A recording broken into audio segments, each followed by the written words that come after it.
Tablas de contingencia. Una tabla de contingencia nos permite organizar las frecuencias de cada variable de tal forma que podamos hacer asociaciones entre ellas y sea mucho más sencillo ver la información. Nos la organiza nuestra información. Para la tabla de contingencia, entonces se manejan las categorías.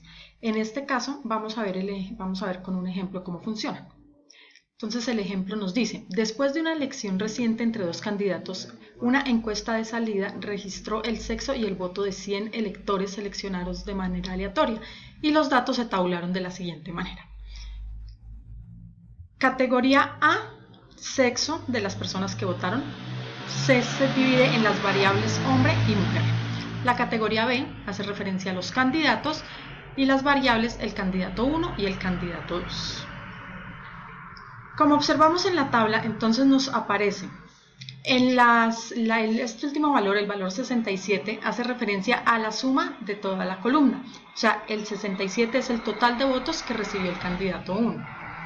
33, la cantidad de votos que recibió nuestro candidato 2. En este lado, 48 hace referencia al total de hombres que votaron, 52 al total de mujeres que votaron. Tanto la suma de estas columnas como la suma de esta fila debe darnos el total de los 100 electores que participaron en dicha votación. Entonces, por ejemplo, aquí podemos observar número 28, ¿qué quiere decir? Que 28 hombres votaron por el candidato 1. El número 13, ¿qué quiere decir? Que 13 mujeres votaron por el candidato 2. Esa es la forma de entender nuestra tabla de contingencia. Entonces vamos a ver con un ejemplo cómo hallamos las diferentes probabilidades.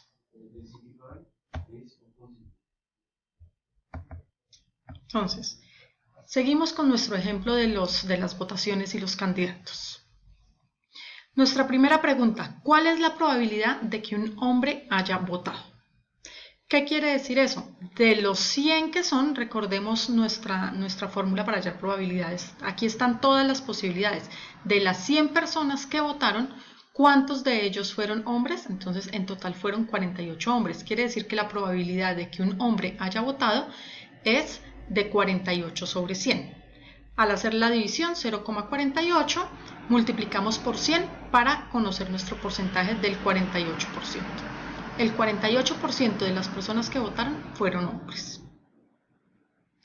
Para la siguiente, ¿cuál es la probabilidad de que una mujer haya votado por el candidato C1? En este caso, debemos aprender a identificar cuál vienen a ser todas nuestras posibilidades.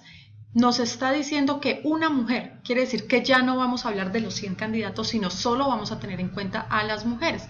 Por lo tanto, en el denominador va un 52.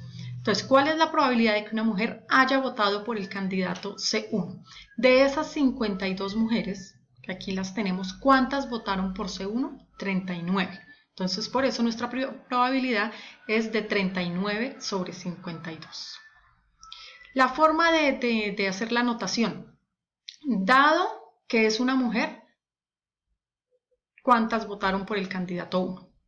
Entonces tengamos en cuenta que en esta parte va la condición inicial y a partir de esa condición, ¿qué es lo que nos están pidiendo? Nuestra condición inicial es que sea mujer y nos están pidiendo la votación por el candidato C1. Miremos la siguiente. ¿Cuál es la probabilidad de que un voto por el candidato C1 haya sido el de una mujer? Si nos damos cuenta, aquí nos invirtieron. Nos están poniendo como condición la votación por el candidato C1. Quiere decir que en este caso el total de los que votaron por C1 es de 67. Eso es lo que va en nuestro denominador. Y ahora, ya que tengo los que votaron por C1, ¿cuántos de esos fueron mujeres? Entonces tenemos el 39. Si vemos en este caso, primero se dio la votación por el candidato C1, después me preguntan cuántos de esos fueron mujeres. ¿Cuál es la probabilidad de que alguien que haya votado por el candidato C2 sea hombre? Entonces nos ponen como condición la votación por el candidato C2. Quiere decir que va el 33. Ahora nos dicen cuál es la probabilidad de que sea hombre. Por el candidato C2 votaron 20 hombres. Entonces 20 sobre 33. Observemos aquí. C2, porque es la primera condición que nos ponen, los votos que obtuvo el candidato C2 y cuántos de esos fueron hechos por hombres. Miremos nuestro último ejemplo. ¿Cuál es la probabilidad de que un voto sea por el candidato C1?